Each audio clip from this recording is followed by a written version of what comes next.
because that's what the public goes by. Oh, pardon me, 4 more minutes.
Ready?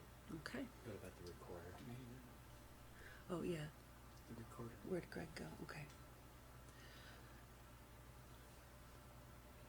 We'll start as soon as Greg gets back and we can put the recorder out. I can do the recorder. Thanks, Kathy.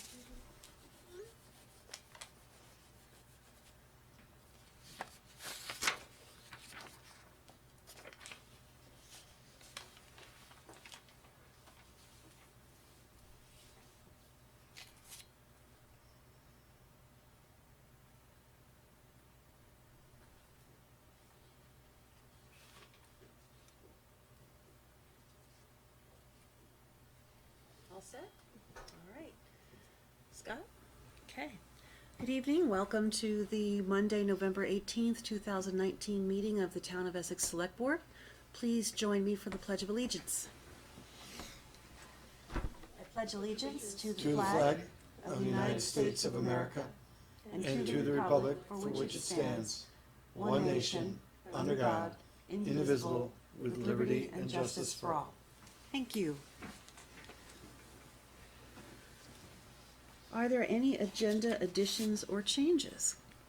We have one item just being added on from the Essex Joint Subcommittee.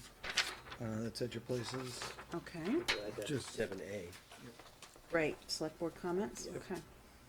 And we'll talk about it at that time. Any other changes? No. All right. With that, then I'll take a motion to approve the amended agenda. So moved. And a second. Second. All those in favor of the new agenda, please say aye. Aye. Thank you very much. Now we are at public to be heard. This is the part of the meeting where anybody would like to speak to the select board about subjects that are not on the agenda. So if you have something you'd like to share that's not on the agenda, please feel free to stand and speak at this time.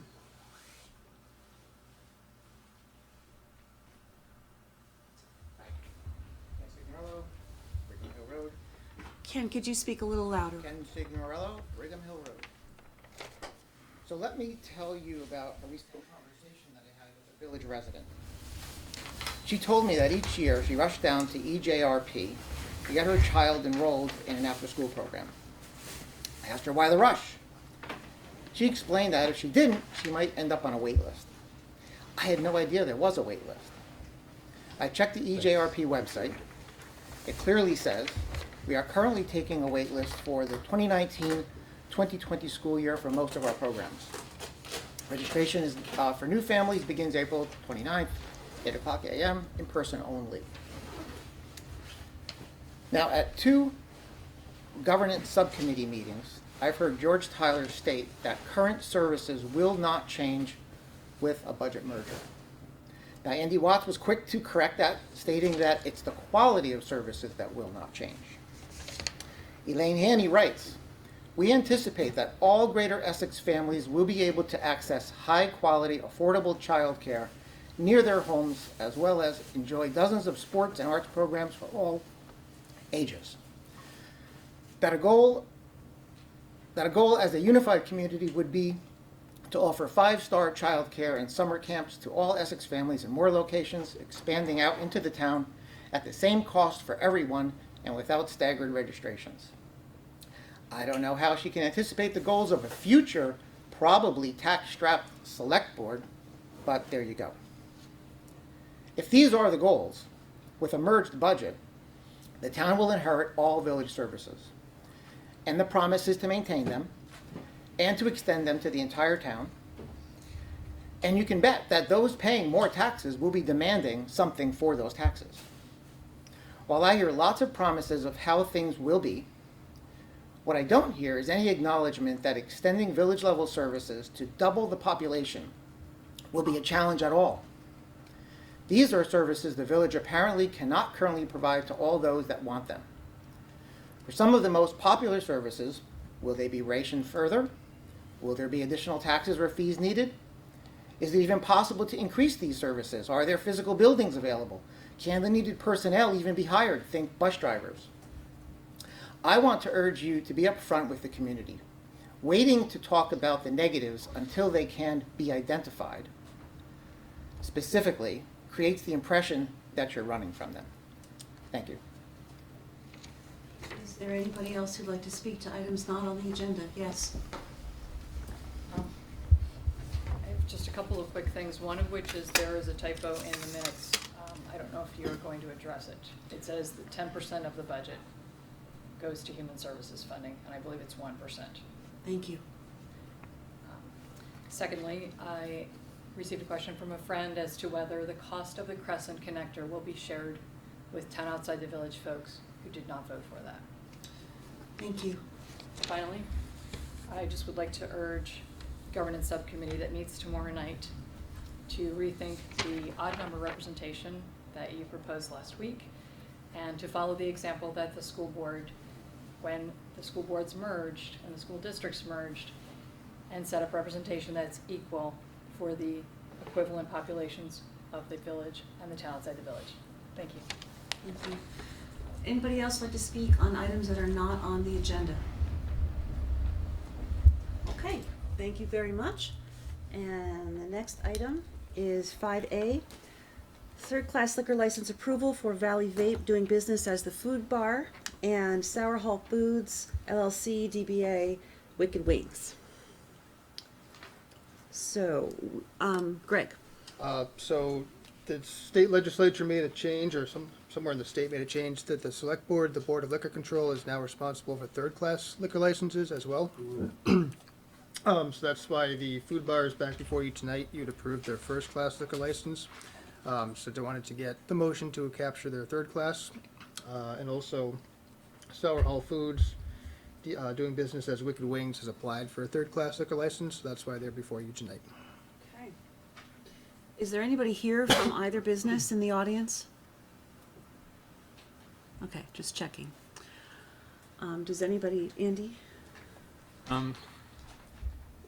So with this change, we've done several handfuls of approvals previously. Do we need to cycle everybody back through again for third class, or what's the? Only if they're applying for a third class. For the food bar, it was a new business. And for Wicked Wings, that's a new license for them. Can you clarify what third class means, I guess? Third class is the ability to serve spirits. Liquor. Yeah.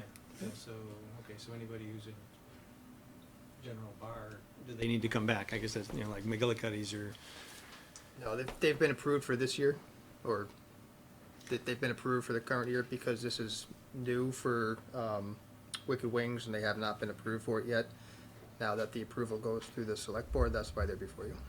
But I made most of those motions, and I specifically remember saying either first class or second class for licenses that we've approved. We've never previously approved a third class liquor license. That's why. The state had been approving them, and Okay. I think it was July 1st, I want to say. Okay. Was when the change happened. Okay.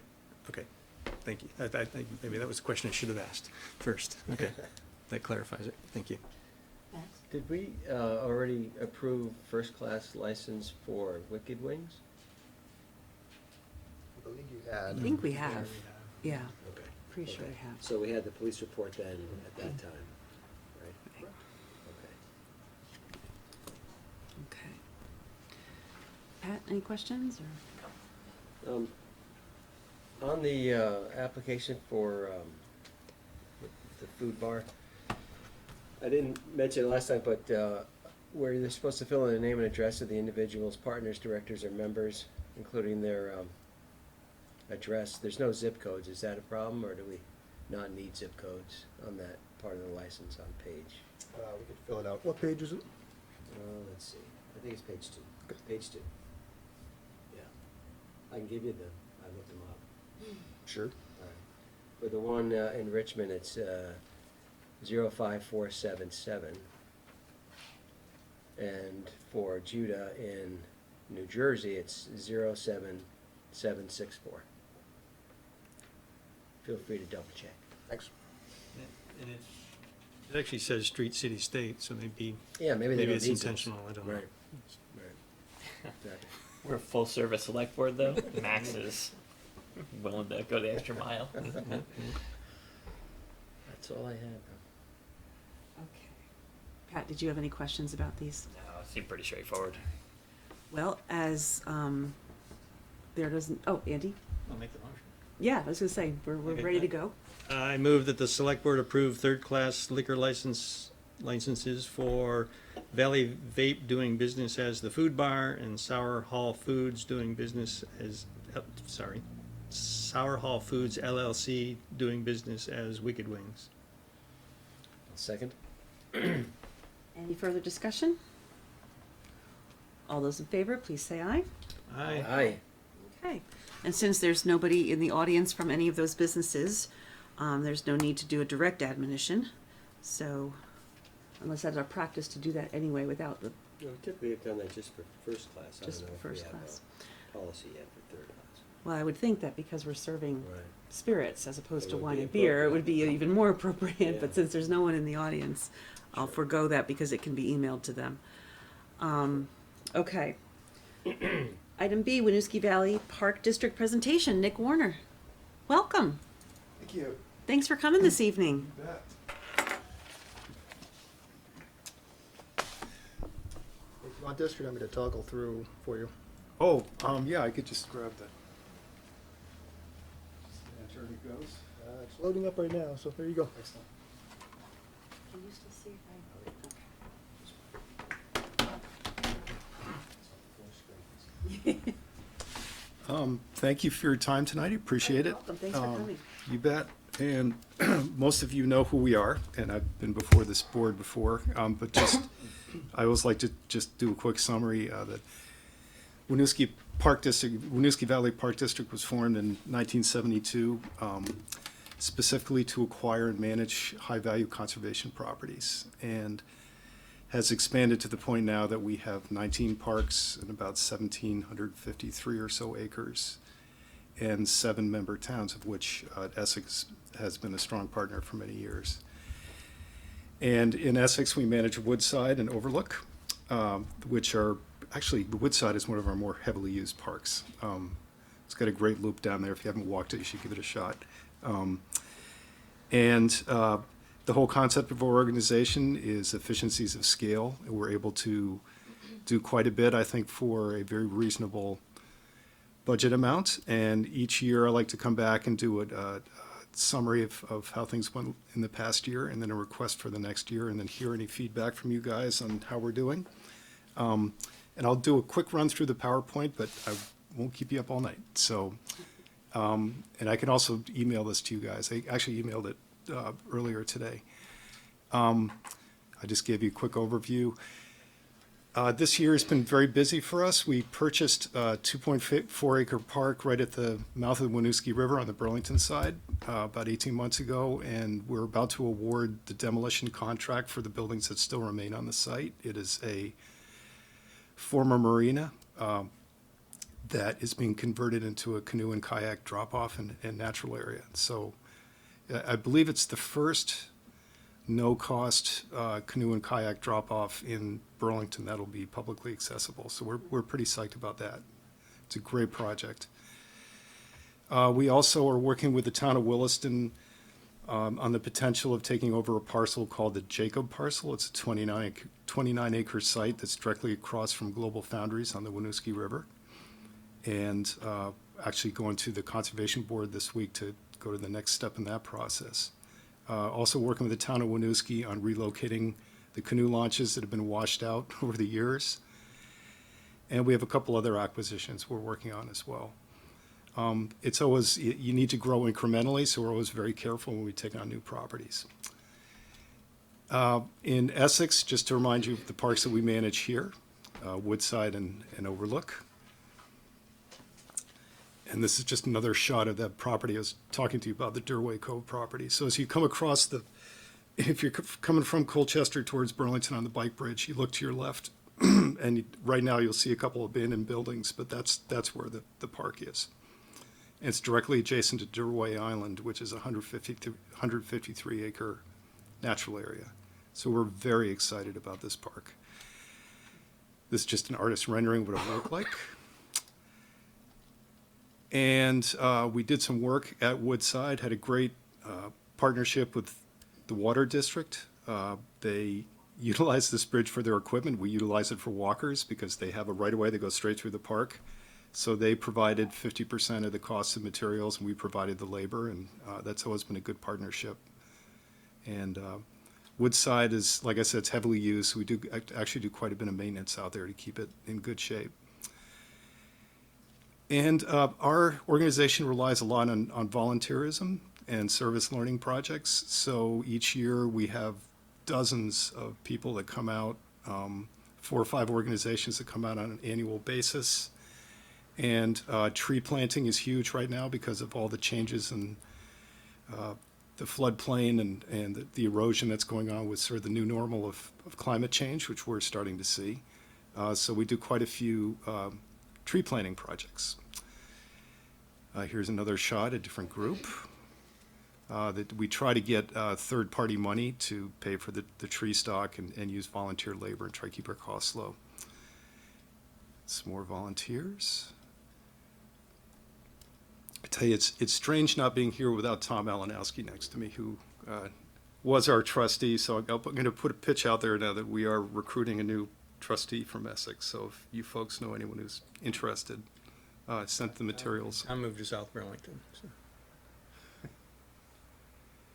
I wasn't sure you were gonna out him, but. He moved to, he's gone to Florida. Is he? Yes, Oh. I don't think they ever closed on the place in South Burlington. Oh. So I believe Tom's in Florida. Yep, Okay. a lot of changes. A big deal, a big deal for us is keeping costs down. And we have found, we started doing a contracting piece with South Burlington about 2 years ago, kind of on a pilot basis, and it's been highly successful for us. It's a very simple formula. We charge just a little bit of extra on the hourly rate. We don't mark up materials, and we can be very flexible with projects. So we've done quite a bit of work with South Burlington and the city of Winooski, and also the town of Williston. In fact, the guys are out at Williston right now putting some bridges back in place that have been hit by the floods. And this is something that we like to expand. I think you'll notice this year that our overall budget went up by 6.5%, but we only had to ask for an extra 2.6 from our towns. And that is directly because of the contracting that we're doing. So we're growing that this coming year. Once again, it has to be incremental, so we make sure we don't take on more than we can. But so far, we've been able to do it and not have a negative impact on the maintenance of our own assets. And sort of a unintended positive consequence is the networks that you build by doing this work actually help us with our own assets. So it's really built our overall network and our ability to operate. So we're pretty happy about that trend, and that's going to continue. Part of our mission is providing environmental education. We have after-school programs. We have an 8-week summer camp. And we, I heard a little bit earlier about after-school. There is a huge need for good activities for young people in Chittenden County generally. So I heard that very clearly, and we found that our slots fill up extremely quickly. So, as I said, we have an 8-week program in the summer, and we are expanding our after-school offerings. This is just some raw numbers on how many kids are served from each member town. And Essex has been a very strong participant for many years. We have an annual conservation field day, which is my favorite day of the year, and for some reason the sun always shines on it. We have about 300 kids that come each year. They're all 5th graders, so it's a new batch of kids every year. And they come from most of our member towns. And we have 28 different activity stations, and a lot of our partner organizations show up and give 20-minute presentations, and then we rotate the kids around, and it's just a fantastic event. And we've been doing it for 33 years, I believe now. Bless you.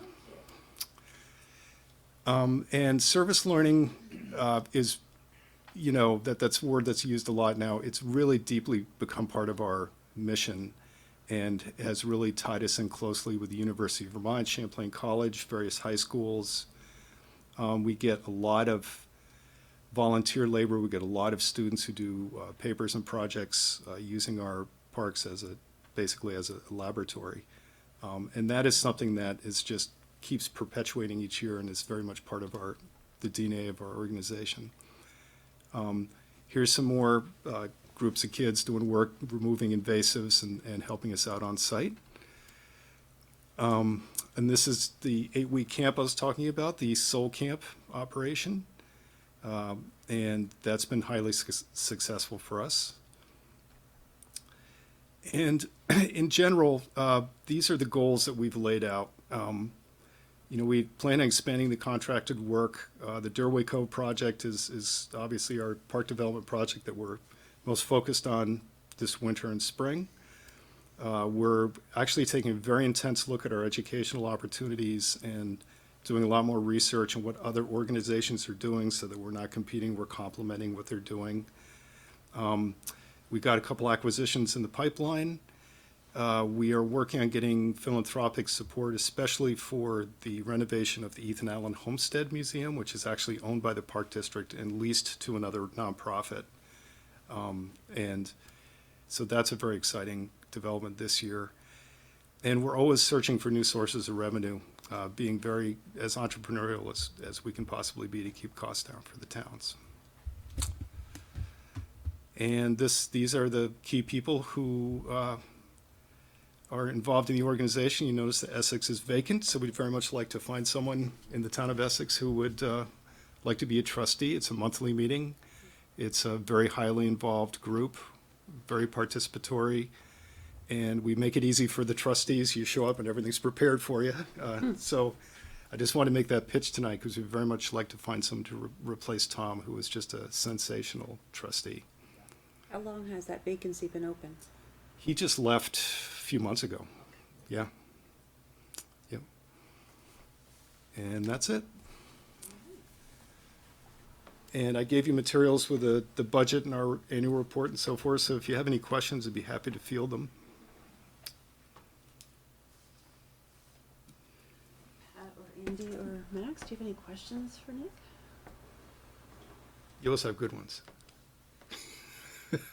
Sure. Yes, Andy. So the Durway Cove. Yes. When's that going to open?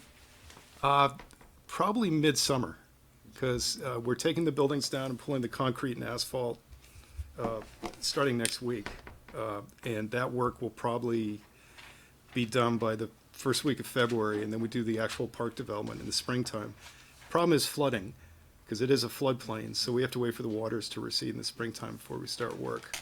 So that'll probably be around, second week of June that we can really get that up and going. So the gates will probably be unlocked, I think, end of July, I'm guessing here, but I think we have the funding in place and we have the contractors in place, but it's more a matter of when Mother Nature lets us do our work in the springtime. You mentioned a property across the river from Global Foundries. And Yes. then shortly after that, you commented about canoe launches that are washed out. Just wondering where those are, and also what's the plan for the property across from? Okay, those are two separate parcels. So in Williston, the Jacob parcel is a 29-acre parcel that was donated to the town of Williston 3 years ago, I believe. And it really has 3 neighborhoods that back up right to it. It is, as you look across from the edge of the park, you're looking right at the tip of the peninsula where Global Foundry is. And it's been used informally as a park for many years, and we're going to do a lot of trail work, and we're trying to get a couple of access easements for parking to make it a more attractive place to go. The canoe launches are in Winooski, and there used to be 2. One was close to the dam, and one was a little bit further down. The one that was further down got completely washed away back in 2011. We tried to... So they're downstream from the... Yes, downstream, all downstream from the dam. The one closer to the dam is dangerous during high water. So it's difficult to manage that. And I think after that young man died a couple years ago, there's been signage up there, and Burlington Electric is highly reluctant to let people use it, which is totally understandable. So we're looking at a site that's further down from there at a place called Memorial Park, which is a parcel right near where I think it was the DR plant. They've since left, but it's downstream from the sewage treatment plant, right on the Colchester line. There's a beautiful little park there, and the owner of that plant has agreed to let the town use a right-of-way there to get down to the water's edge, and it's a much better launching location. So we're trying to get that finalized. Yes. In one of your last slides, you mentioned you're looking for alternate sources of revenue. I was just wondering what rocks you're turning over. Well, I think increasing the types of contracting we're doing, I think also we're working pretty hard to develop efficiencies amongst the various groups that do trail work, including the YCC, the City of Burlington, Town of Williston. Everyone throws a certain amount of resources at it, but no one really does it very effectively. And we're discovering there's a huge backlog in the maintenance of trails and natural areas in publicly owned spaces. So we're looking to position ourselves as a facilitator and organizer of that. I've talked to YCC about potentially having a mobile crew that would be more flexible. And we had a meeting with the City of Burlington and a couple other groups around that new Wildways Trail system in Burlington and how we'd be more efficient with that. but also we're looking at ways to, we own a beautiful historic farmhouse at Colchester Pond and a barn. I got some work done a couple years ago to learn how much it would take to renovate. Getting a project partner to, this just went off. Yeah, no, I can still hear you. Keep talking. Oh, good. So we think there's some potential for revenue there through rentals for events in that space, and also to have a second floor that'd be rented out. So I guess it's less differentiated income it's more taking advantage of the assets that we do have. Okay, so it's not looking for alternate sources of outside income. Yeah. But using what you have to generate a little bit of revenue. Correct. Okay. Yep. Understood, thank you. Yep. Yeah, great job. Thanks. Yes. You had mentioned at one point, I think it was, and apologies, I may not get it exactly right, like erosion, I think, associated with climate change. Yes. How much of that are you seeing, and how much of that is like maybe something that you've noticed year to year? Is something that's increasing for you? Like, I mean, I'm just trying to get a feel for, how big of a problem that is. Yeah, I mean, about a third of our assets are in floodplain or wetland. So we're seeing, anytime you see a major storm event, we're seeing that plus some, just in how it impacts we have a lot of small bridges and stairways and crossings and trails that are getting washed out and damaged. I mean, most recently, I wouldn't necessarily blame it all on climate change, but I don't know if you read about on Riverside Avenue, there was a huge landslide in Burlington recently. Our trail's right at the base of that. And so, the property owner doesn't know what to do. The city engineer doesn't know what to do. I mean, it's kind of it's a problem that's just starting to be solved. That whole hillside is being impacted by changes in weather and wetter springs and we're just seeing a lot more water flow, a lot more flooding in our properties. I've only been around for 5 years, but my park manager has been there for 13 or 14, and he said he's really noticing the difference. So. Thank you. Yeah. Any other questions, Andy? I need to confess that I ran into Tom Malinowski a couple months ago, and he told me that he was moving, and I may have misinterpreted his telling me that as intended to have forwarded along to the town, and I didn't. So I don't know if I wouldn't necessarily be concerned that Tom hasn't notified us. He may have notified us through me, and I neglected to pass it on. So It made us aware. Would you like to amend Okay. your statement? Well, and I have to confess too, because he told me the same thing. And then he moved to Florida and didn't tell you. instead of in South Burlington, he's just across the river. Yeah, we miss him. He was I great. believe we I bet. posted that recently. Great. That it's available. And do you or Greg have any questions or comments for Nick? Thank you. Our role this evening is to just accept your annual report. Thank you for stewarding our taxpayer dollars for parks and recreation. So please keep up the good work. Thank you. Thank you so much. Appreciate it. All Good right. night. Thanks. Good to see you. Okay, next item. Approved to replace engine 3 for the fire department. Chief Cole, please join us. Good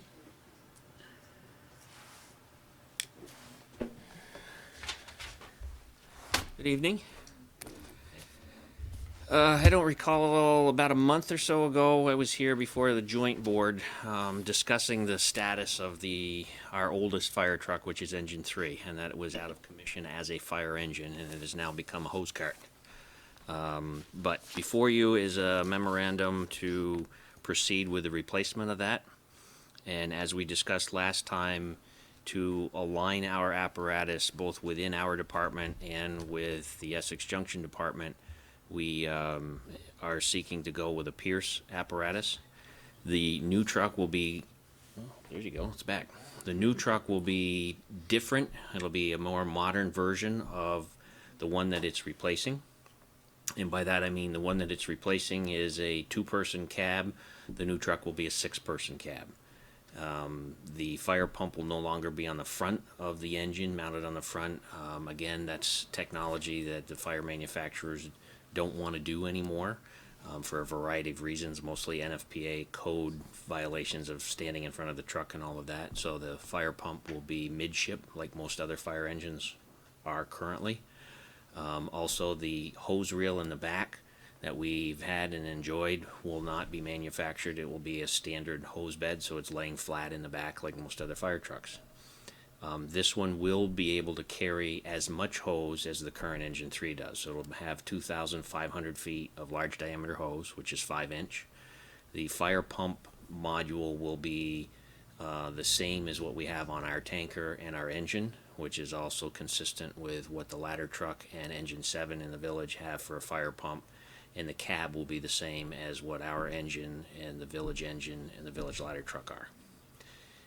What's different about this truck is the front end will also have a hydraulic front end added to it. So it will have all-wheel drive capabilities for some of our rural roadways and some of the significant winter driving. Hopefully not tomorrow morning, but we'll see. We went with a hydraulic front end versus a conventional all-wheel drive front end because to go with conventional all-wheel drive, it raises the height of the chassis 18 inches.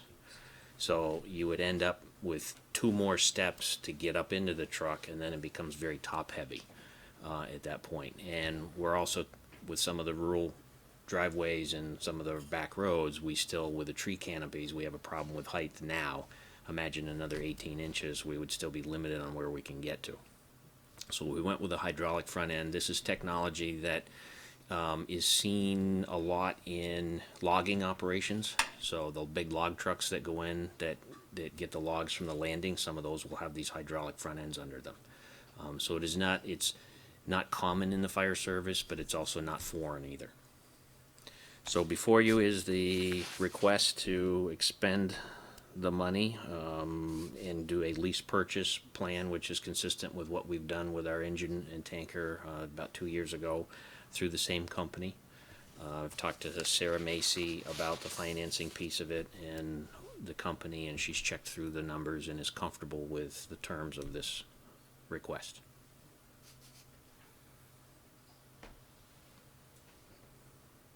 Any questions, Matt? Yes, sir. Yeah, Chief, when was it due to be replaced? How does this fit in that, in the plan? It's due to be replaced on July 1st. So we're a few months shy of that date when we would start. When the order is placed, we've been told already it has a 10-month lead time. So even though we're a little early on the planning of it, we won't receive it until about next summer sometime anyway. Okay, so it fits right in with what the expected replacement plan was. Yes. Andy, Pat, or Annie, you have questions on? Chief's done a great job explaining why we need it. Yep. So Chief, can you describe what special aspects of this truck for rural driveway access? Can you explain why that's different so folks understand? So we've tried for years to get a driveway standard in, and it was only recently implemented somewhat. We have several driveways that have grades that exceed 10%. 10% is an engineering value that both NFPA and the manufacturers of the trucks place on them for their normal operating condition. Now you can go up some roadways around here are certainly steeper than that, but to park the truck and operate it, it needs to be a little more level and not on a side hill. So some of our rural driveways, by the virtue of we don't know when the fire is going to happen, we go out before the snowplow gets to us. Our town highway department, if they're already out, have our radio channels, so they do a fantastic job of trying to get there ahead of us or soon behind us. But still, we have some public roads and then certainly the long driveways. We have some driveways that are in excess of 1,000 feet. Some are in excess of 2,000 feet long. Again, those are things that we've tried to put in place to limit the length of driveways that somebody can have so that we can have a reasonable expectation to get one of our pieces of fire apparatus there, primarily to make a rescue if we have to.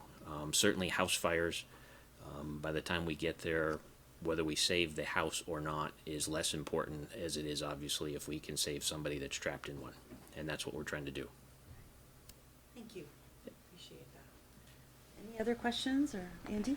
And so you're replacing an engine. Is the old engine are we gonna keep it? We're gonna trade it in, or? We will not trade it in because there's no, in its current conditions, there's very little market, we think, for it, but we haven't decided that. That will be the subject of a future memo to dispose of that truck once we figure out what the value is and what the best course of auction.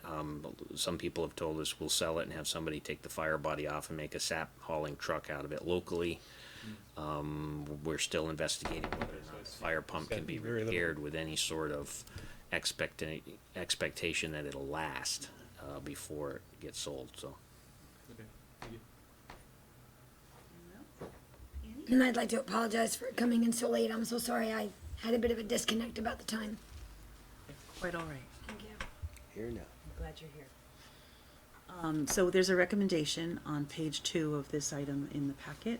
Would anyone like to make a motion? Yeah, I move that the select board approve the fire department to replace the current 2001 E1 fire engine with a new Pierce Manufacturing fire engine immediately. It is understood that this approval is subject to a final review and approval of the actual vehicle once a design and specification has been obtained. Would anyone like to second? Second. Any further discussion? It's a question, I guess. Yeah. Is this the final specification, or were you coming back again? Or is this the? The specification that we did receive is being tweaked just slightly. If you back up to the paragraph at the bottom of the first page where the purchase price is $750,000, that right there, it was the submittal to us from Pierce, and then we had 2 small changes that has increased that price by approximately $1,900. Okay, And so you do need to that come back. contract will be brought in and submitted to the town manager for his final approval and signature. All right, thank you. Oh, so it won't necessarily come back here. It'll go back to Evan. That's what you're saying. Okay. Small enough change that it doesn't need to come. Okay, great. Thank you for that clarification. Yep, thanks. So we have a motion and a second. Are there any further questions or discussions? All those in favor, please say aye. Aye. Opposed? All right. Chief, thank you. Thank you. I'm gonna actually ask the chief to stay there for a couple minutes since he was here the day of the storm. Many of us were here that Many night. of us were here. So our next business item is an update on storm damage. I'm just gonna go a couple minutes. We got a couple of things up on the board. We had quite the storm, I believe the morning of the 1st, Chief. And so many of us, it was, Thanksgiving. We were very worried that our Halloween, sorry, Thanksgiving. Got that on my mind. Halloween, we were very worried that the kids would be able to get out and do Halloween trick-or-treating. The night before, the village removed the pumpkins from the scaffolding because of the reports of incoming high winds. And so that night, it was decent enough, warm. And then roughly around 9:30, 10 o'clock, the winds started picking up. And then somewhere in there, we got downpours, and mainly communities upstream from us. We are downstream. You're seeing a picture of a car that decided to go across the streams. You can see the barricades in the background. That's Towers Road, in an area that normally does not flood. There are traffic barrels that you can see in the background of the picture. Further up, which are harder to see, there are more cones where the road was flooded a few inches that car drove around. And then back at the intersection of Old Stage Road, in that road, they drove around a sign that said "Road Closed" with other cones in a barrel. So Well, and we can, we don't laugh at people's misfortune here, but this is what ends up happening, that we now have to do a rescue. And so usually the road closed signs and the barrels indicate the road is closed. Do not go through there. And so these are the things that happen, and you can see the road damage. In general, we had some road washouts: Brigham Hill Road, Towers Road, Some Osgood Hill Road, Osgood Hill Road. some on Sleepy Hollow Road, Essex Highlands, which is mostly paved. The ditches there and the driveways went. Pettingill Road in Westford washed out. Osgood Hill Road in Westford on that end washed out. Route 15 had over 4 feet of water over it near Saxon Hill Road. The twin bridges of 128, which normally flood, had about 4 feet of water over that at its highest point. And Pettingill North Road, Williston was closed North as usual, Williston Road which did happens in a small. close. Yep. But And basically, then the Densmore Drive here Right. washed out. I mean, you've seen that one. And then Sugar Tree Lane area in the Brickyard had a lot of water in it. And then we closed off Densmore, thankfully. in fact, we even opened up allowed the opening of the fence behind this property to allow the housing subdivision next to us, since the road had washed out exactly at their driveway, and the street was flooded. Their only vehicular way out and some pedestrian way out was to open up this fence. It's currently still open because the village paved that road today. We had a lot of employees working. In fact, during the end of the storm, 2 village public works employees were detached to the town public works because town had a couple of employees that were out on vacation. So they needed people who could drive CDL vehicles, and the village, which only had a couple of areas to be dealt with, were able to give them some personnel. We don't have the actual cost damage, but it's somewhere in the 100,000 plus range for town roads. We have filed with FEMA. We've not heard back whether it was going to match the threshold. It's, I believe, $1 million countywide is usually a threshold. So we shall see.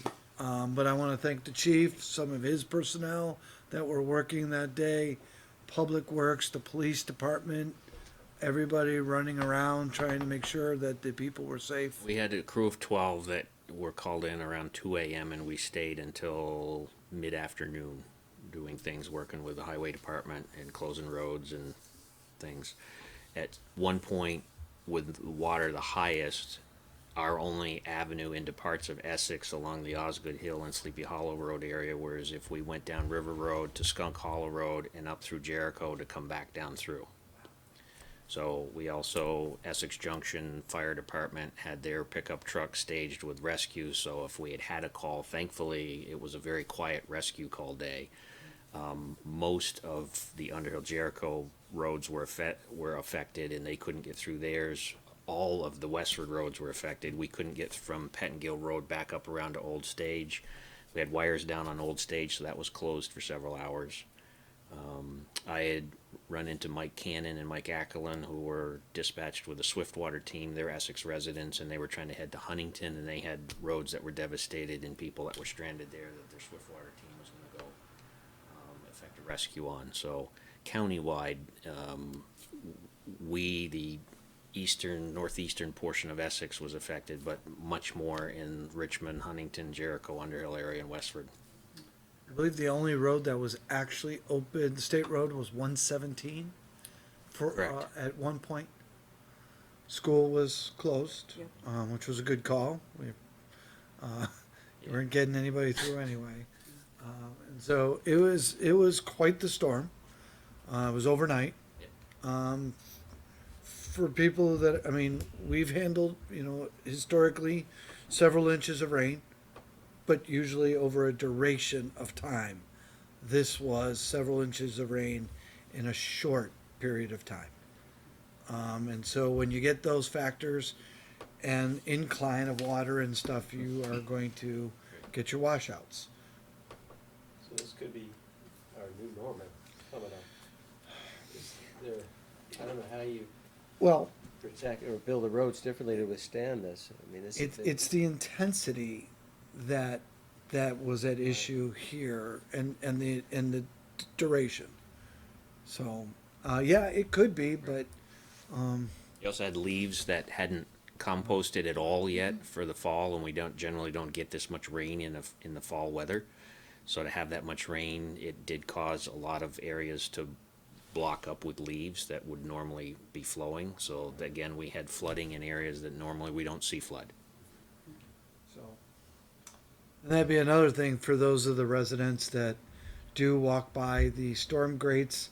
If you see them packed with leaves, yeah, it's okay. Just grab them up, throw them up on the curb line or something. That'd be great.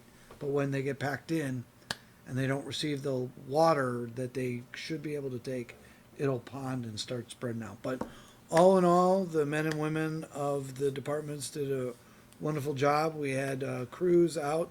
Most of the roads were passable by the next day, but it's tough sledding. And then it got cold. We're lucky to have such dedicated staff to We really are. take care of it during these times. We were fortunate, some of our private contractors that live in town, Thank you, like guys. John Leo's and Weston's, they were on it right away, and the town did a great job dispatching them to certain areas to take care of things, and they did a great job getting things opened up as quickly as they could as well. Thank you. Thank you to everybody who showed up at 2 in the morning in the cold, wet weather and did all that work just to open up our roads. So thank you very much. Plans for resiliency. We need to start thinking about. We, So, we already have many of those ideas and plans in place. The problem sometimes is your plan basically can include the fact that we can get everywhere. right. Some days that Some that days you plan doesn't can't, work as right. well as you'd hope, but thank you, Chief. Thanks.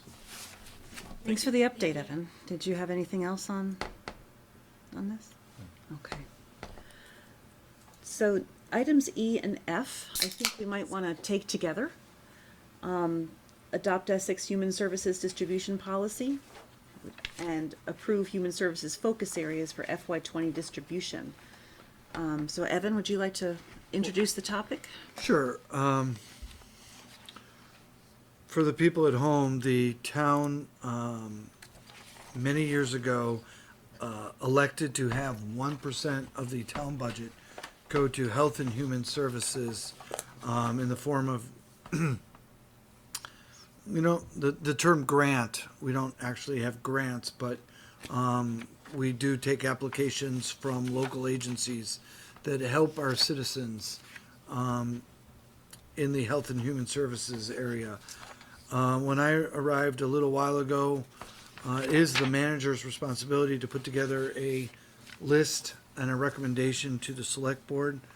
I asked that some staff members, and including asked select board member Watts, to meet up with staff and kind of do a review of how we do it, why we do it, and do a better job of advertising that these funds are out there to help our community. Did a lot of research. Andy's the best at doing some research. We found a community out in Washington State who does a similar program but at a much larger scale. And they just knocked our socks off with their ability and how they were doing things. So we adopted a lot of that. And so what you see here is the creation of a process and the proper timing to be able to obtain applications, a better application format, which is would be online, and then targeted areas, and you'll see 4 of them in the packet. The committee, which was apprised of the chief of police, Brad Luck, Wendy Hisco from the Brownell Library, Andy, Tammy Getchell, myself. I'm missing somebody. Andy does that. I'm missing somebody. It'll come to me. Really what we wanted, and we had some input from the school district, what we really wanted was a focus of the monetary aspect of the 140 some odd $1,000 we give away every year to these agencies to impact the community. Last year, I think we had 29 entities that got some form of funding from us, which is good, but we don't always get to see the impact. We also wanted to deal with some of the agencies that are disaster relief agencies, based upon like what we just went through. If we have a large storm, the Red Cross would come in here.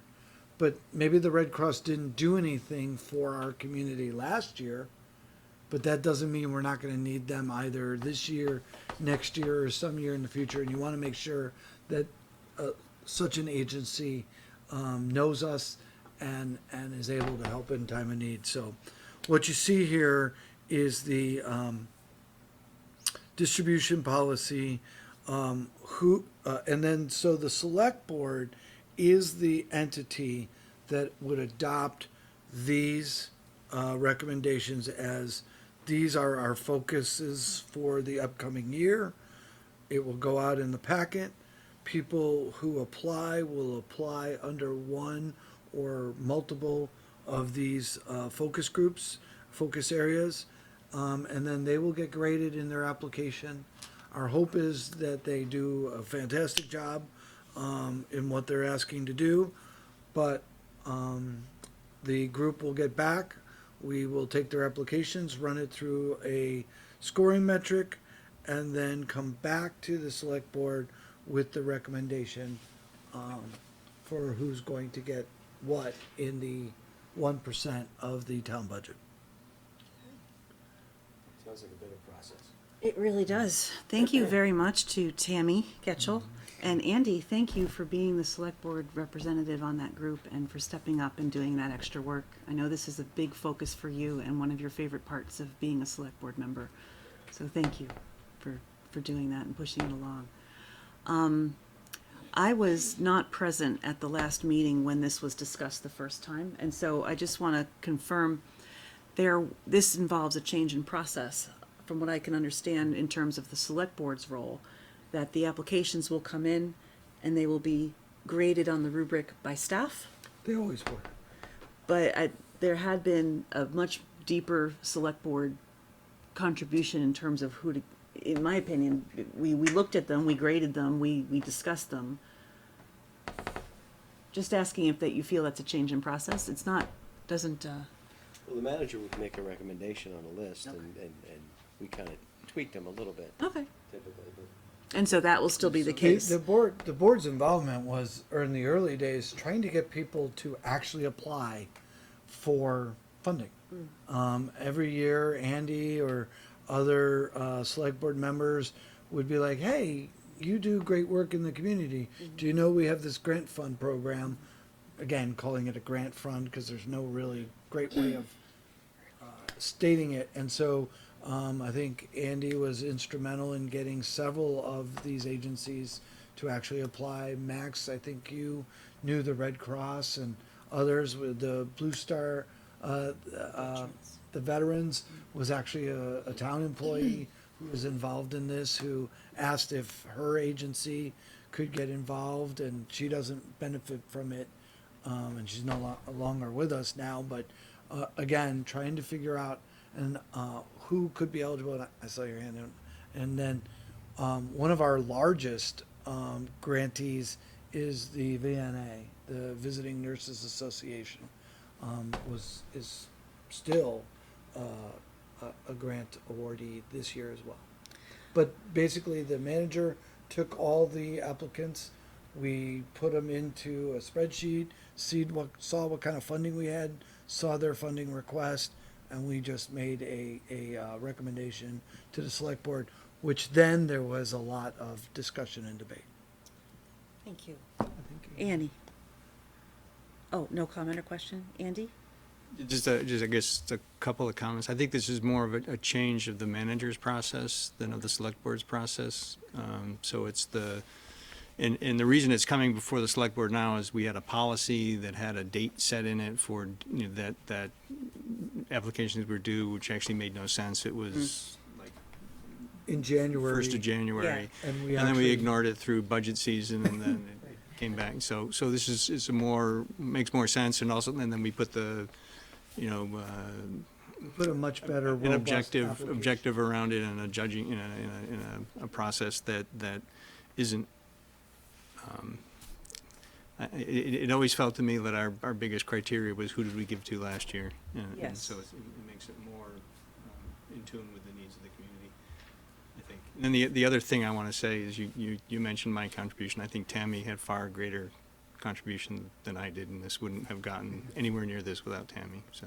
There's no doubt that Tammy was very instrumental. In fact, when you go online, when we get this online and you see the application online, it is sharp. And it's all electronic now. We had lots of discussions about what kinds of materials we would like, and some people have wanted us to do almost like, I think it's called a 990, an audit of it. We don't have the capacity to read 70 pages of a 990, whatever it is. If you're local, if you do the work, if we can verify that you exist, that you are a 501c3, great. And we wish them all the best to do really good work in the community. As you'll see, one of our top things is emergency food, disaster relief. So maybe for the people at home, I'll read them. The 4 focus areas that we're proposing for this year is access to health and behavioral health. Services eliminates barriers to essential health and human services for the underserved populations. These barriers include language, cultural, geographic location, and lack of insurance and out-of-pocket costs. Applicants selecting this area provide specialized health and mental health services to specific Essex community residents. 2, emergency food and disaster relief programs that provide nutritious food and disaster relief to people in need. Applicants selecting this area will have the ability to access food sources and or transport and or distribute food and emergency assistance to our residents. Child or family support for healthy relationships, increasing the ability to be successful in living a healthy, independent, and productive life.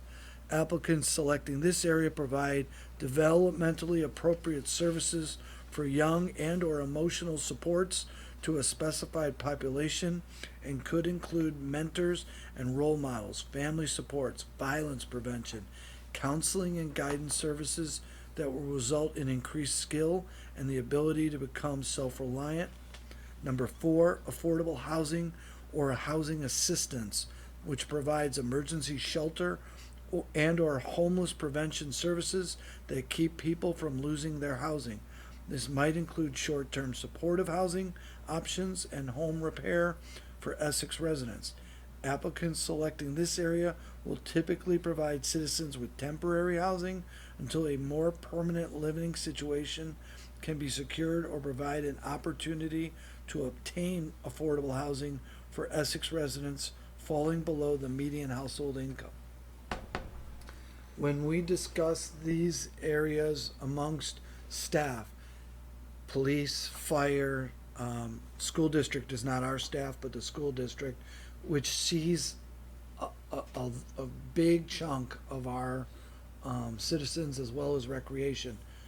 We really felt that these 4 areas, and they're broad enough, would fit enough categories to be impactful in the community. Excellent, thank you. So, child or family support for healthy relationships, you would see organizations that address domestic violence falling under that category? You could, yeah. Yes. Mm-hmm. Okay. All right, thank you. Just another quick question. Looking at the application, there is a statement on section 3, budget detail. Oh, wait, let me find that section. Here we go. I'm sorry, it's on page 1 of the application. Grant request cannot exceed $25,000 and grant request cannot be more than 25% of the program budget. Will that substantially change some of the applicants that we receive?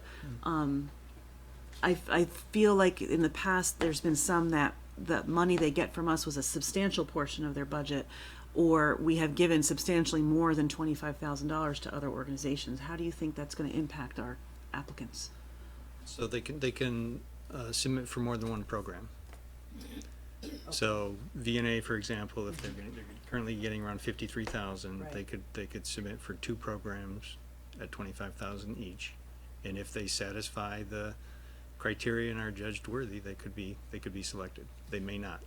So when you say 2 programs, it would be VNA applying for this particular program that VNA Right. does. So and it then could this be hospice, could be for one program, could be something else for another, home visits for another. I don't know what they Sure. might choose, but Okay. I assume that given the level of funding they're accustomed to, that they would very likely come in with 2 proposals, or maybe 3, and hope to get. And as And for the other end of it, we did look at everybody's budgets, and we're looking at, there were none that we're gonna put out of business with that limit. one of the things the committee was concerned with is if someone is non-funded, if we were their big sole funder, we didn't want to be that. Right. Because we did not want to be relied on to be that for them. But if we are an adjunct or a portion, or an ability to take something they're doing and focus it better here for our residents, great. But if we didn't fund them fully, we didn't want to be responsible. Okay. This is great. Thank you very much. Does anybody else have any questions, Max? Yeah, on page 1 of the application, the human service funding application, it lists the focus areas that they're supposed to choose one. And the second bullet down says emergency food. Should that say emergency food and disaster relief? Because I think we talked about that last Yep. time. We can do that. Yep. Okay. Yep. And then the same thing would go on page 2 of the guidelines. It talks about, again, the focus areas, and it mentions emergency food, but it'd be good if we could add the and disaster relief Okay. in 2 places on page 2, actually, in the green box and then in the paragraph below on page 2 of that guideline. Thank you. Thanks, Max. Any other questions or comments? Max? One other, on the recommendation, sounding like a broken record, but it talks about, again, emergency food as the focus area in the recommendation, but above, we talked about emergency food and disaster relief, so I'd like to, when we make a motion, when we say emergency food, that we include the and disaster relief. Be consistent, yeah. All right. I would like to make one recommendation on the policy. Can we call it Human Services Funds Distribution Policy? Because we're distributing funds, we're not distributing the services themselves. Or the humans. I'm sorry, Annie? I said, or the humans. Or the humans, I'm right. You just want to be clear that we're distributing the funds. That's a good point. Okay. All right. Well, if there aren't any other questions, comments, or changes, there is a recommendation on the cover memo of this item. So would anyone like to make a motion? Andy? Oh, sure, I can do it. I move that the Select Board adopt the Essex Human Services Funding Distribution Policy, and I guess it doesn't need, do I need to say as amended since we added funding in there? Yep, Yeah. I think as you should. amended. Okay, Yeah. And there's a further recommendation. that's the second motion. We're going to do 2 motions, or shall we? Let's make it clear and do 2 motions. So we have the motion to recommend that the Select Board adopt the Essex Human Services Funding Distribution Policy. We have a motion. Is there a second? I'll second that. And any further discussion? All those in favor, please say aye. Aye. Opposed? All right, and now the second recommendation. I move that the select board approve the recommended fiscal year 20 focus areas, access to health and behavioral health, emergency food and disaster relief, child or family support for healthy relationships, and affordable housing or housing assistance. Is there a second? I'll second that too. Any further discussion? All those in favor, please say aye. Aye. Opposed? Thank you. Madam Chair. Yes. If I can. I really appreciate the committee's work on this.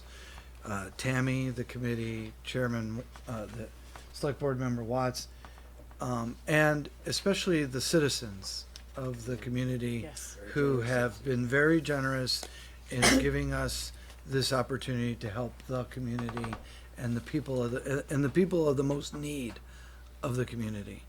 I've mentioned this before, and Select Board Member Murray knows this. The number is about 27% of the students in the school district are on some form of reduced or food assistance, and so we take those numbers and those lives very seriously, and so I appreciate that one, that this fund exists, and two, the staff and others that took the time to refocus it. Thank you for your time. Absolutely. Thank you, Evan. Okay, we now have the consent agenda. And let's get it on the table. Would anyone like to make a motion to approve? Can I ask a question first, though? It was pointed out at the beginning of the meeting that there is an error in the minutes that really should be corrected. Yes, and if we put the consent agenda on the table, then we can discuss it and make changes, and then approve it. Okay, because I guess we seem to do this differently every time, so I thought we had to pull it out into the business agenda in order to make changes to it, or we don't have to, but I'm just. No, you're right, we've talked about that a lot. If the way I look at it is, if it's a minor change, like making a Okay. correction, that's one thing, but if it's something we need to discuss at length, then it's another thing. So, I'm happy to just move it and get it on the table, we can make the correction and any other questions or comments, and then approve. Would anyone like to move to approve the consent agenda? I move approval of the consent agenda with select board comments. And would anyone like to second that? Second.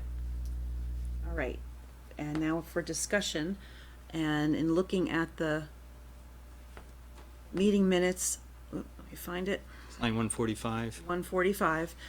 it says 10%, it should say 1%. Yeah. Yes, thank you. Yeah. Does anyone else have any corrections to the minutes or any questions or comments regarding any of the other contents of the consent agenda?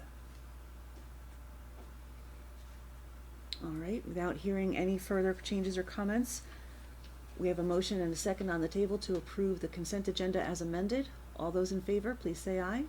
Aye. Opposed? Okay. That completes the action items for the meeting, and now we are moving on to the reading file. Everything okay? Yep. Okay. Select board comments, and then if anyone has questions or comments regarding the items in the reading file. Max? Yeah, we added an item to agenda 7A, which is select board comments. And I just wanted to bring the memo that George Tyler actually put together. He's chair of the governance subcommittee. And it's just a brief summary of the subcommittee's recommendation for a representative governance model. There'll be a more detailed supporting narrative that will be written and then given to both boards, but he's going to first make sure it's vetted through the subcommittee for accuracy. But in general, the subcommittee met on the 14th. I think it was last Thursday, right? And it came up with some recommendations that we'd like to bring to both boards. One is we're recommending that it be a 7-member board, that 2 seats are designated exclusively for representatives from the combined Essex Town 8-1 and 8-3 representative districts, and 2 seats designated exclusively for representatives from the Essex Junction a 2 representative district, and the 3 remaining seats for representatives from any representative district. So those would be 3 members at large. We talked about the length of the term, recommending the length of the terms be staggered to balance turnover with and continuity. So, to get it started, and then perhaps they could always be 3 years, but that's, can be up for discussion. And we talked about the representative model would be considered transitional and will remain in place for a period of time yet to be determined. We talked about, throughout some numbers of like 5 to 7,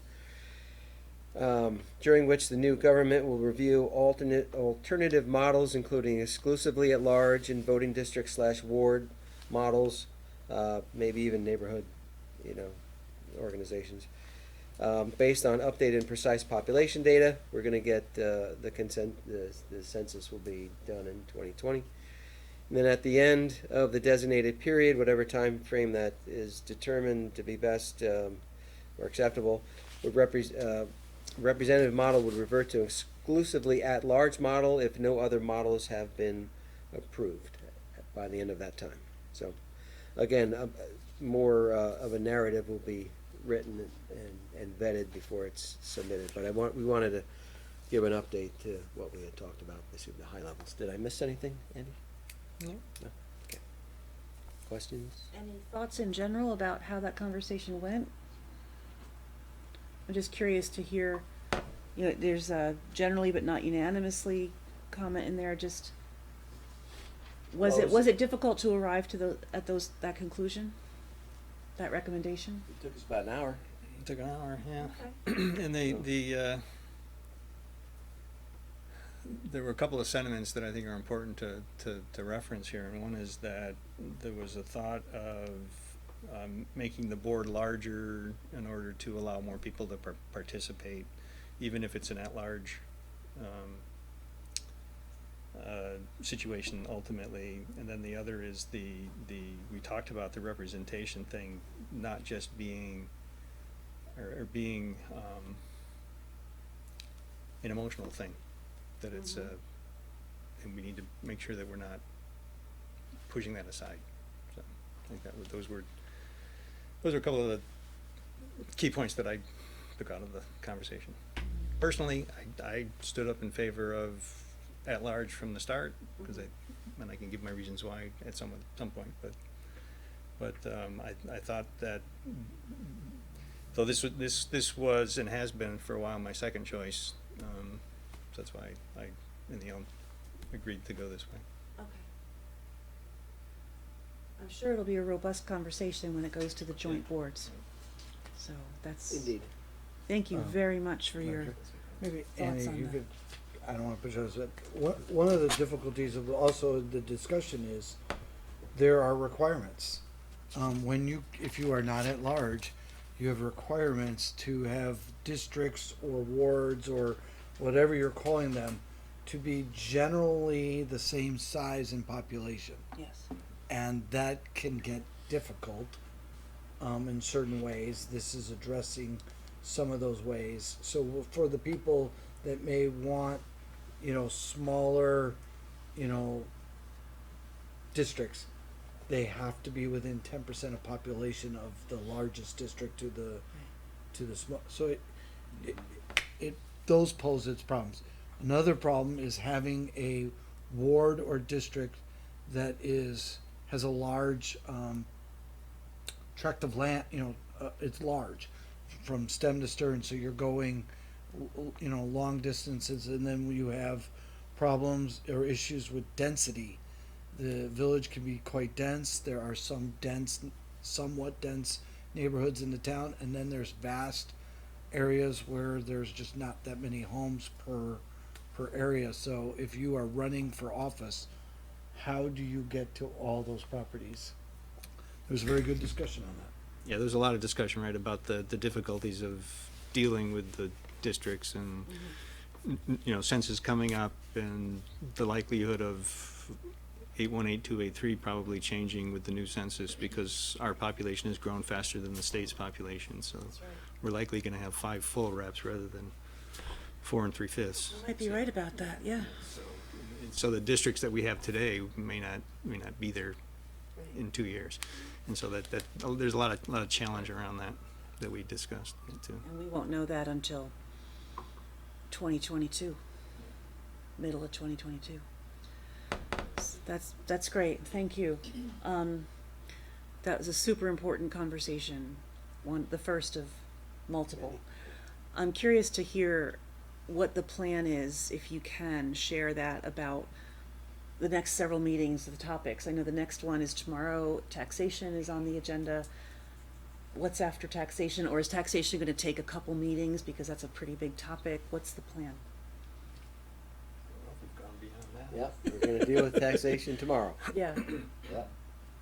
And there's lots of other stuff that need to be dealt with, but right now, we did the representation, yep, and we'll be working on taxation. Andy. And I have to comment on the taxation thing, because, how do I say this? But the potential of a perceived conflict of interest with my employer with regard to the rate at which the taxation changes. It's not the fact that the taxation is gonna change, it's the rate at which it changes could benefit or not my employer, since they're probably, I think, the largest taxpayer in the village, that I need to recuse myself from those specific discussions about the taxation, the rate of change of the taxation. And so Annie's gonna cover for me in the meeting tomorrow as an alternate for the governance subcommittee discussion. The other, as long as I'm on this topic, the other topic that I will at some point need to recuse myself from is discussions about changing how planning is done. If you recall, back when we launched TGIA, I had volunteered to be in that group, and then had subsequent conversations with my employer, who then said, you need to recuse yourself from that because of the impact on the permitting process and building, all those kind of, all the things that go along with planning. And so when we get to the point of talking about merging the two planning commissions or whatever we're gonna do there, I also need to recuse myself from that. So, but as far as I know, those are the only two topics that I need to step out of the room for. And so I just wanted to make sure that the select board's aware of that I'm not a full capacity, I can't discuss participate in all the discussions, so I don't know if you're okay with having one of the alternates cover those topics, or if you want to just replace me together. Well, that was my question. So you're both going to attend the meeting and? No, I am not gonna attend the meeting at all.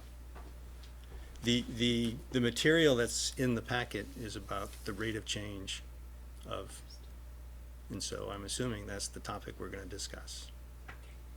And so I won't attend the meeting. Understood. Annie, thank you for stepping in. Yes, thank you, Annie. When she comes, she does an awesome job. I appreciate that.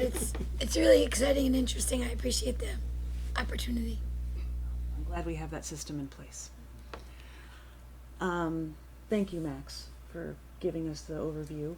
And again, George wrote it. So. Yes, he did. Is there any other commentary on select board comments?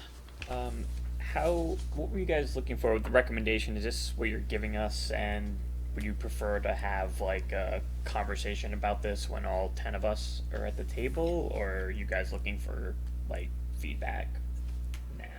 Like, I don't want to. Well, our mission, our goal, or our task was to come up with recommendations. Yeah, that's why. And then those will be a starting point for discussion. Yeah, I think that's a joint conversation. Yeah, I didn't want to start going down a road right now and then 20 minutes later be like, we should probably be having this with the trustees. Right, yeah. And since it wasn't Just FYI. warned as a specific topic, I think we shouldn't go too far. Yeah, This is that's just fair. FYI. That's Yeah. fine. Okay, great, thanks. Let's see, anything else Anyone else have select board member comments, Max? no. I'll just report that I attended my first League of Cities and Towns board meeting last week, which was very exciting. And we will be hearing from the League of Cities and Towns. You probably already got an email from them asking them about cannabis and whether towns will have the ability to opt out or opt in, and what kind of authority they will have on taxation and other things. And so that's another conversation that will be coming up onto our agenda at some point in the near future, because we really haven't discussed it yet as a board. And yeah, so that was a big topic at the meeting. But otherwise, as things come up, I'll bring them up with the board so that they know that what's going on at the VLCT. Greg and Evan, do you have anything further for us, or? Just the cannabis will look to have the staff person from VLCT come. We'll try to schedule her and Chief Gary as well. Excellent. For that discussion. Do we need Essex Rescue to come to that as well? Think that's necessary? I can discuss Maybe? it. I don't know. Yeah. Yeah. Yeah. I'm getting a yes from Andy and a no from Sounds Pat. Yeah, I don't know. Okay. They can We'll decide. cross that Maybe bridge. that's a culture of the times, but We'll, Maybe it's an age. we'll cross that bridge when we get to it. Okay, well, if there, Andy, Just one more thing, I'm glad you put in the gravestone restoration project pictures. wasn't they great? Yeah. Yeah. Just to see those Yeah. This, the work that's been done there. the That's Cemetery Commission Yeah, yeah. has done a fantastic job. Yeah. The pictures were fantastic. Please thank them from all of us Yeah, for yeah. the great work that they've done. It's Yeah. so nice to see. I can't wait to get out there and see everything. It's really going to be just beautiful. Really made a difference, yeah. It really, I mean, you can tell from the pictures, it's made a huge difference. So Well, now I feel like we should show people the pictures. For Oh, a yeah, second, yeah. everyone's talking about like, it's right in there.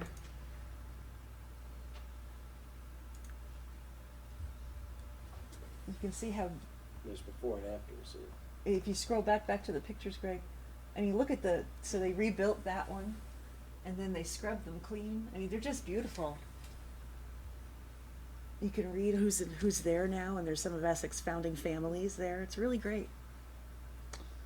Look at It that. shows and stood it up. Yeah, it's wonderful. And the Preservation Trust of Vermont gave the Cemetery Commission some funds to accomplish that work, so it was just wonderful. Nicely done. Yeah. Also wanted to give a shout out to the Essex Town Fire Department too for their fire prevention work. There was a note in there from David Sheeran. Yep. So they do a lot of work. They really do. in fire prevention, and I just wanted to give a shout out. So thanks. Sorry, Andy, one last sure. for me, anyway. The upcoming meeting schedule, so I just want to confirm that we have removed all of the extra budget meetings that we had in there, and we have the 6th all day, and then the 13th. And then, We have the 6th all day. I was going to bring a memo to the joint board meeting next week to try to figure out on the 6th if you want to have anything that night, if the trustees are able to adjust the joint meeting to do it the 13th or the 14th or some other day, so that kind of takes a joint board scheduling discussion, but we'll make sure it's updated based on that. Okay, so the dates that are in there, that are in the packet here, are the ones that we should have on our calendars, and okay, good, thank you. So you're looking to move the joint meeting from the 6th then, because we have the all-day budget meeting that day. So, and right now we're scheduled to have a joint meeting that evening. Right. And you're gonna look to see if you can Yeah, move. there was a Get that select board ready. meeting also that night too, so that Yeah. at least. So the select board meeting's now on the 13th. It's also final budget cut night, so looking at potentially having the trustees, having a joint meeting after the trustees on the 14th, and a joint meeting at a select board, the second select board meeting later in the month. Okay. Okay. Yeah, it'd be nice to separate that on the 6th. if Yep. you It's a long day. can. we can just, Exactly. All right. There will be snacks. There'd be more than snacks. Will there be We're there Tootsie all Rolls? day. If that's what you asked for, there will be Please, Tootsie Rolls. please. If there aren't any other comments on the reading file or select board member comments, I'll take a motion to adjourn. So moved. Oh, and we do not need an executive session, is that correct? Right. And is there a second? Second. All those in favor of adjourning, please say aye. Aye. All right, thank you, everyone. Thank you.